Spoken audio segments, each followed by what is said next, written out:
Hello, I am Seth McDowell, and I will be teaching a seminar, ARC 5500, Section 7. The title of the seminar is A Case for a Place with a Face. And what I'm interested in with this seminar is the condition of the building facade. And, often if you ask a child to draw their home or their house, they draw it in elevation. Uh, and I think this represents the intuitive nature of us to think of buildings as images or facades. Yet I cannot recall a moment in my architectural education, at least, that I was taught to design building elevations. Of course, as instructors, we always ask you to have them. They're usually part of the deliverable list, but really in the last 20 years of architectural education, it's pretty rare to find an exercise or a lesson on designing the facade. So usually the facade just becomes a screen or a skin or a glass curtain wall, so the interior becomes the exterior. And there's very little time or energy spent on thinking about the role of the facade.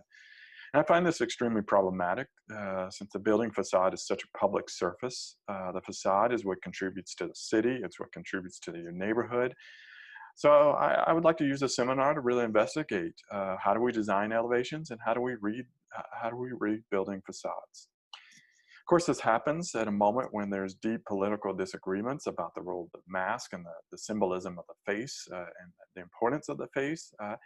And while scientific logic and safety makes a strong case for the necessity of masks during the pandemic, vanity and communication prompted rational measures. The face on humans or in buildings is really an important visual communicator.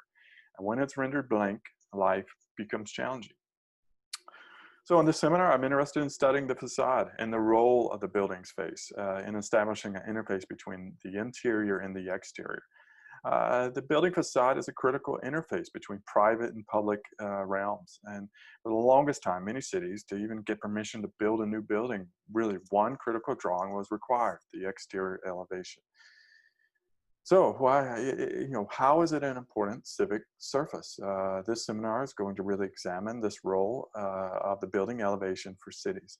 And I'm particularly interested in the facade's role for infill buildings, where it really is it's the critical and only surface for buildings' appearance in the city. And we're going to look at a small city just west of Charlottesville as a kind of case study for inventory. We're going to look at the city of Stanton, Virginia.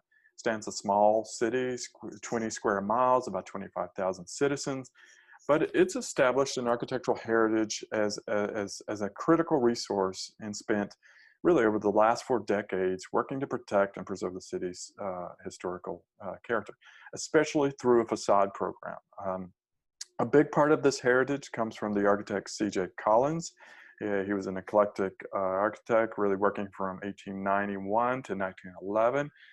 And what I want to do in the seminar is really document the fabric of the city purely through elevations, to come to understand really how do you read a city, a place through its face. This will take advantage of a great archive of drawings from C.J. Collins located in Stanton. And we're going to ask some kind of critical questions of understanding the facade as a form of narrative. This relates to the history of understanding elevations through geometry, proportion, composition. We're going to understand the facade as a construction narrative, how those proportions are driven by materials. We're going to understand the facade as a kind of procedure. I want you to invent new methodologies for designing facades. And so how do we start and how do we develop a procedure for designing facades?